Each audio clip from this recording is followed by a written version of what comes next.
Hello guys! Welcome back to our channel sa More PH Vibes. Medyo matagal-tagal na rin tayong hindi nakapag-upload dahil naging busy. Dahil sa baby namin si Josiah, sa trabaho, sa family matters, medyo naging busy. Pero andito pa rin kami at sikapin nating mag-upload ng mga video, no? So tulad ng alam ninyo mga subscribers namin at mga manonood na bagaman nakapag-simula ako ng channel na ito sa Pilipinas, pero kami talaga ay taga UK. Dito kami nakatira sa UK, malapit dito sa Manchester. At ang trabaho ko dito, tulad na nakikita ninyo, isa ako sa supervisor dito sa isa sa mga care home namin dito. At nasulob ako ngayon ng aking office. Kaya tingnan natin kung ano yung mga maibablog namin dito, no? May kinalaman pa rin sa mga kababayan natin na gustong abroad, bibigyan namin kayo ng mga ideya, no? Kung ano ba talaga ang buhay dito sa UK, kung paano mabuhay, kung paano mag-alaga ng mga bata, kung paano gumastos, kung paano mamili ng mga mas murang mga bilihin dito sa UK dahil alam natin na napakahirap dito mamuhay, no?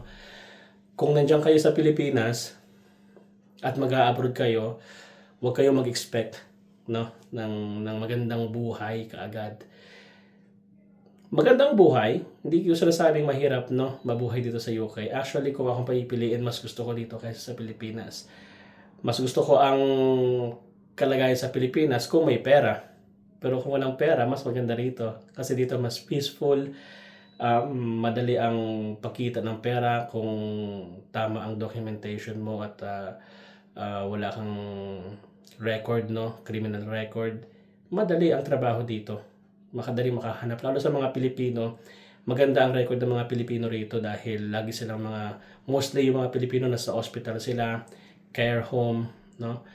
Magaganda ang mga record ng mga Pilipino rito. Kaya kapag narinig nila yung salitang yung pangalang mga Pilipino, hindi negative ang nasa isip nila, Gayunpaman, may mga challenges. Kung ikaw ay bago pa lang na mag-a-upload dito sa UK, asahan mo na hindi magiging madali sa una.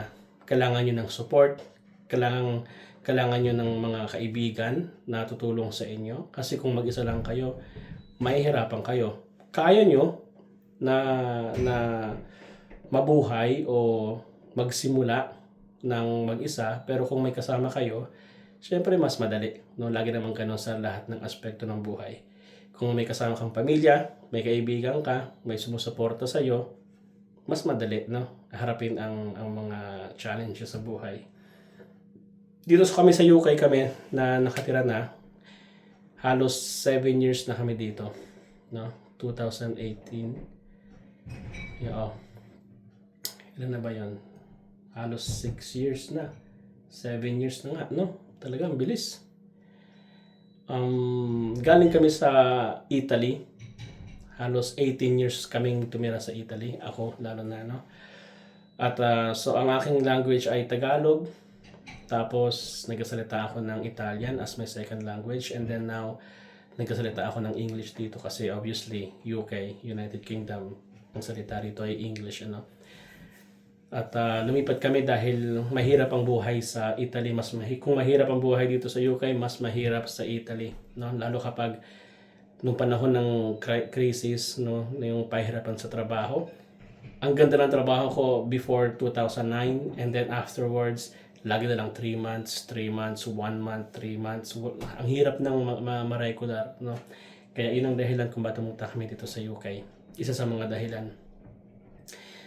Tapos, dito sa UK, maganda yung kinalabasan ng trabaho kasi kung sa Italy ako ay metal mechanics, mula pa nung nagsimula ako magtrabaho doon.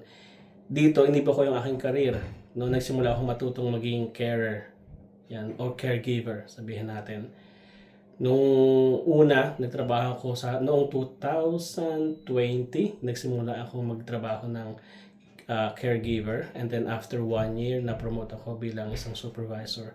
Hanggang ngayon, supervisor pa rin tayo dito. At maganda yung sahod. Susunod, magiging transparent ako, no, sa sahuran dito sa UK kung ano yung dapat nyong malaman, no?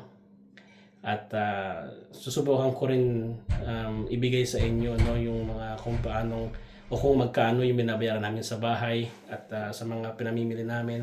considering na meron kaming 3 anak, yung 2 ko ay nasa teenager na, at isang baby, tapos may ibiging asawa na hindi nagtatrabaho, no? So housewife lang siya. Mula nung pinanganak yung aming baby na panghuli, nagsimula na siyang magbawas ng trabaho hanggang sa talagang hindi na siya nagtrabaho. Kasi yun ang gusto ko talagang mangyari. Na ang gusto ko yung asawa ko ay nasa bahay lang, ayoko na nagtatrabaho siya. At ayun ang hamon. Kung paano nyo pagkakasyahin yung pera ng isa lang ang nagtatrabaho. Ano? Pero kung gusto nyo nang magtrabaho, kung gusto nyo ng ibang proseso, yung magtrabaho kayong dalawa ng mag-asawa, kunwari, pwede naman, no? It's your decision. It's not something na pwede yung na iba yung mag-decide para sa inyo. Ang mahalaga, nagwo-work, no? Hindi niyo napapabayaan yung relationship ng pamilya, hindi niyo napapabayaan yung mga spiritual na mga bagay kung kayo ay religious ng mga tao. At yung higit sa lahat, yung well-being ninyo. Well-being mentally, personally, family well-being, no? Kailangan balance yan. Kasi kung puro ka trabaho dito, mababurnout ka. Ma-overwhelm ka, mababurnout ka. Bagaman marami kang pera, marami kang maiipon, pero ano bang silbi nun? Kung may sakit ka naman, kung hindi naman ayos yung mental well-being mo, kung hindi ka naman masaya. Ano? So, tingnan natin. Right, mga ka-subscribers, mga ka-OFW, mga ka-vibes, kita tayo sa susunod.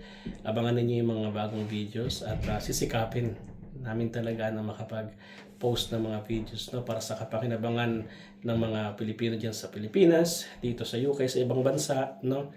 At sana makatulong yung mga kaunting, mga hindi masyadong official na professional na mga videos namin. Ano? Kung na-enjoy nyo yung videos namin, mag-subscribe lang kayo at just push the notification button para updated kayo sa lahat ng videos namin. Paalam!